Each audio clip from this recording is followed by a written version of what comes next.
Hello, everybody. Story time. So, I wanted to make some poker content for this channel. This is just like kind of more my own personal channel, like life vlog type stuff, talking about anything. But poker is a game of life, a game that is a metaphor for life. So, expect to see more poker content on this channel. I'm not going to label it or rebrand it as a poker channel. I'm just going to implement poker stuff into here. And it's not going to be a dedicated, strategy, this or that. I want to do something a little bit different, something a little more kind of experience based, where I'm just talking about the things that I see and the things that I go through on my week to week as being a called a part-time poker player. So I have been playing again part-time for about 3 months now, about 3 months, on and off. I mean, I guess you could say that's what part-time is. So I'll just say 3 months, and it has been quite the experience. So this I basically had like two kind of quick little anecdotal stories that happened yesterday that I just was thinking about, and I was like, this is cool. This would be like a nice, fun little way to start the whole thing off. I haven't talked any poker really on this channel too much. I mean, maybe we did like a little, like a stream where I maybe played a little bit, or we watched like some Hustler, a Casino Live or whatever. But, to really get into my own personal experiences, let's start talking about some live stuff. So, yeah, I don't really care that I talk about where I play out of. That's fine. I play out of MGM Springfield. So, huge shout out to MGM Springfield. I mean, if you're in this area, it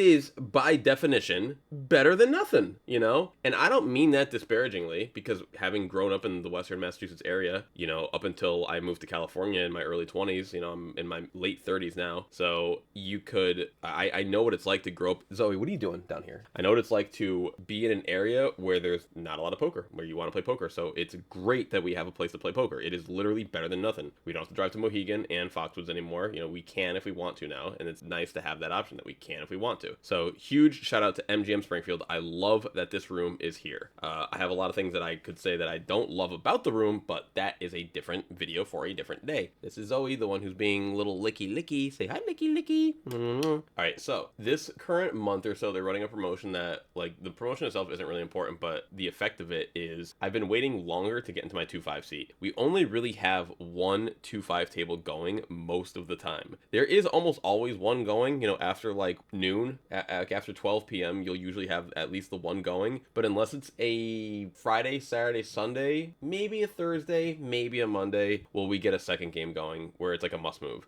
And I think only once have I ever seen 3 2-5 games going where there were 2 must move, 1 main game. I believe that was like a couple weeks ago. So like basically we get a lot of 1-2. It's a mostly 1-2 room and a little bit of 2-5. I'm sorry, and some 2-5 and a little bit of 5-10. That's basically how our room works, or like not works, but that's like the meta of the room. So I was playing 1-2 yesterday, waiting for 2-5, as is very common. It's pretty much like the standard to get a 1-2 seat beforehand. Although sometimes recently, because the player pool once again that plays 1-2 is way bigger that plays 2-5. So if I do go there, I'll put my name on the 1-2 and 2-5. There is a lot of times when I'll walk in and just be able to go right to 2-5, because there'll be a list of like 10, 12 people for 1-2, but there's only a couple people for 2-5, and they're both Collins, and then I'm there. So cool. So that does get to happen, just not recently as often. So yesterday I was playing some 1-2, and we were just having a fun time. I was talking with this one homie who's trying to grind out the promotion. We both play Pokemon Pocket, so we were talking a little bit about that. But Pokemon cards in general. So just talking in general. But I was thinking earlier how I should have switched seats. He's a good player, and he was on my left, and he was not the easiest player to play against on my left. So shout out to him. Solid player. Always switch your seats if someone's giving you trouble. But there was a gentleman, 2 seats or 1 seat. I think 2 seats to my right. Yep, 2 seats to my right. He was in the 1 seat. I was in the 3, and he was a little bit more gambly. And long story short, this is like the first anecdote of the day. Okay, so we had a straddle from the button. He was in the small blind. I think he goes blind raise 15, and he's only got like $80 or so. Maybe like 81, I think was his exact stack, $81. So he goes blind 15. Just there 1-2 to have some fun. And I'm like, okay, cool. So I look down at my hand. I don't think there was even a 2 seat at the time, so it's me next to act. I look down King Jack of diamonds, and I'm like, all right, well, this is clearly way better than any blind hand, and we're playing effectively. He's got $80. He makes it 15. What's that? That's 18 big blinds. He makes it 3 big blinds because of the straddle to 5. So we go, so he's got 15 more big blinds basically. So I just put him in, I go 75. I go 100. I make it 100. Everyone folds back to him. and he is like, he looks, he's like, yeah, sure, whatever, I call. And then when I show him my hand, he's like, oh no, he was dominated. He had like some like Jack 6 offsuit or some random nonsense. And so what I told him at the time, and like I don't know why I told him this, I was just feeling like generous in the moment. I don't really ever do this, nor do I really recommend doing this, but I do not mind being like, I don't mind being completely what's the best way to word this? You can either be one of two ways in poker. You can be completely cutthroat, or like, I don't know what the opposite of that is, like for a term, but like you're just there to have fun, I guess. I am always gonna be somewhere in the, not in the middle, but I will lean closer towards cutthroat, but I'm not that person that's only there for every single penny that they can squeeze out of the poker community that very day, that very moment. I'm kind of in it for the long haul. I'm there to be, for in my hopeful perspective, a decent person, you know, fun to play with at the very least. Maybe I don't give the most action, but maybe I'm hopefully at least fun to have around the table. I'll converse with people. I'll try to, you know, I always give up my little trinkets and this and that, just, you know, the little things. But what I told this guy when I saw he was dominated, because he's just trying, we're just gambling at 1-2. He's just trying to have fun. I'm like, all right, bro, I'm gonna give you a rebate if I win this one. So I'll give you a $30 rebate. He's like, no, don't worry about it. I was like, all right, fine, I'll give you a $40 rebate then. And so I won it, and I gave him $40 because, you know, I basically, the way I looked at it was he must have had like, you know, 25% equity against me, so I just gave him like, you know, his share of the pot back. So whatever, it didn't matter to me, because to me that action keeps the game going. Like, what if me and him getting a big pot later on and it's like $500 or even like just $300, I will get more leniency if I make like a really big bet and he has like a semi-decent hand. He'll be like, all right, I'll call you down, I don't mind losing to you. You'll get that kind of action, you really will, because you gave him $40 rebate leniency. You know, you wanted to make the game fun for him, he wanted to make the game fun for you. Like, people will do that. Like, that's how the world works. You know, if you are nice to people, they will be nice to you. So I guess to tell the next part of the story, I have to go back a couple days. Last time I was playing 2-5, I want to say, or maybe the time before, I cannot quite remember. I met a gentleman by the name of Tony. You know, my name's Anthony, so whenever you meet a Tony and Anthony, especially in the New England area where there's kind of like a fair bunch of us, it's kind of like, hey, there's another one. You know, so the New York and Massachusetts area has a lot of Tony Anthonys. So we, you know, we had a brief bonding over that, and then that day, like I mentioned earlier, you know, I gave everyone at the table like, you know, just a little something, you know, a little trinket, because I got a bunch of new ones in, and I was like, okay guys, new trinkets, you know, new animals. So I got a bunch of dogs and cats and all this little stuff, and so I gave everyone one, and he, you know, was one of the people who was at the table. You know, so we all, you know, we chatted, and that day wasn't really anything significant. We played a little bit. We kind of like stayed out of each other's way for the most part. Like, the only hand that we played, or not, we didn't even play. Like, he opened, I 3-bet him, and then a completely different person, shout out to Mike, awesome dude, fun dude, cold called, and then, you know, we played the hand, but me and Tony didn't really play any hands. So yesterday, I should say, I got moved from the 1-2. You know, I didn't get a chance to capitalize on being kind to the gentleman with my rebate. Whatever, doesn't matter to me. You know, you do it for the sake of doing it, not necessarily even for the chance of getting anything in return. It's just, that's how it could happen. Or someone could even see you do that, and that could generate action for you from another player, because it just kind of sparks something. But anyway, so I get moved to the 2-5, and I'm playing there for about an hour or so. I get a couple good hands. You know, I run the stack up to about 15 or so. And I was kind of like right at the max stack that I had right when this hand happened too. So Tony, who was 2 seats to my right at the table again, you know, and today was completely different. Like, because I had already kind of given everyone, I don't really just go giving stuff to everyone every single time I play poker. Sometimes the vibe is right, and sometimes it's just like, all right, and plus I had all those extra ones from like, I just got them from Amazon. I had like a ton extra. I'm like, all right, I want to give a bunch of stuff away today. So that was kind of like my mindset of the day. And yesterday, you know, it really just wasn't my mindset. I hadn't really been giving this stuff out. So it's just, every day is different for me. Like, I kind of just go by the flow, you know, go with the flow. And he was saying, you know, he's like, all right, I'm gonna rack up, and it'll be my last orbit. Then his last hand came, all his chips are in the rack. He said, this is my last hand. Folds to him on the button, and he makes it 20, which is standard open in our game. And I'm in the big blind. Small blind's a very good player. I think he might have been a 5-10 player. Very good player. And he folds, gets out the way, and it's just me and Tony. And so I make it like, I don't know, 90, I think I make it 90, with ace king suited. So I get the ace king of heart. And then this dude, bro, I forget what he says. Oh yeah, he makes it 450. And he looks at me, me and he's like, bro, I don't want your money and I'll show you. And I was like, what?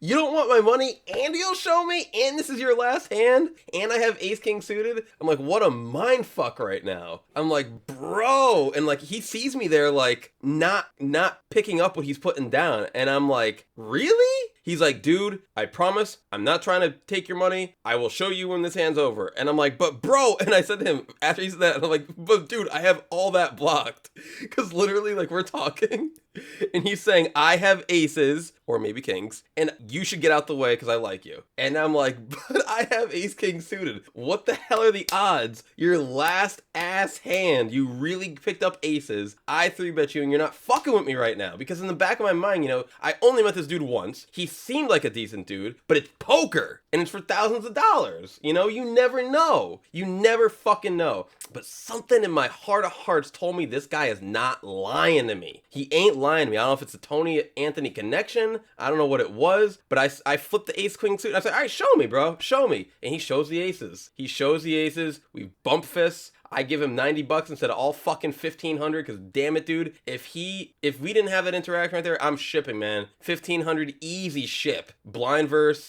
versus button, two relatively competent players, easy ship, bro. With the suited ace king two, maybe offsuited it gets a little fuzzy, but with the suited, it's a mandatory ship on the 454 bet, bro. Mandatory ship. I don't care that he made it 5 fucking X. It's live and people are not very good, but he told me like through the words, like he didn't directly say I have aces you should fold, but he told me with his words everything. Like he, aside from directly saying I have aces you should fold, he figuratively told me I have aces you should fold, and he was right. And the reason why I thought those two anecdotes were funny was because there was my karma. I got my karma immediately. I gave one homie a $40 rebate and the poker gods immediately gifted me back by not letting me lose a $1,500 stack. So that was a really funny story, I thought, because, and of course, you know, I'm not really very superstitious, nor do I actually think that because I gave one dude 40 that this, but and I said to him, was this because of the dog? I think I gave him a little doggy or something like that. Is this because of the dog the other day? He's like, yeah, you know it. So man, a little, maybe legitimately, I'm not even joking about this part. This could actually be this could have, not really karma, but you know, like cause and effect. You know, you be nice to people at one point, they'll be nice to you later. Like maybe this other guy who I gave that rebate to, I'll see him again later. Who knows?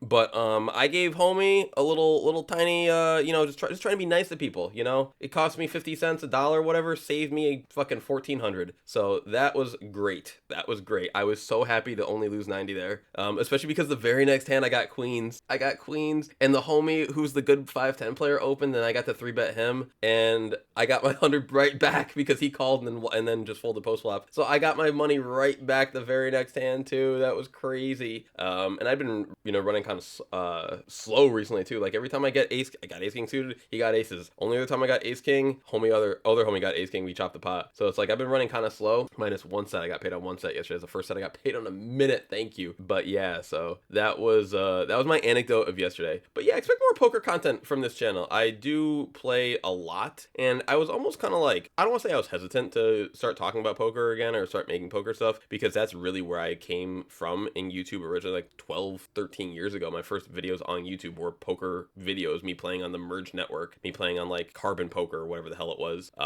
playing on Ignition, playing on Bovada when it was Bovada, and talking about hands from those sites. So that was where I first started making content from, and then I didn't do anything with my YouTube forever. Some of those videos even had a few thousand views, you know, for, you know, the basic, you know, tag content that it was back in the day. And now I think that since live is kind of more my forte, and I do play a little online here and there. I mean, not a little.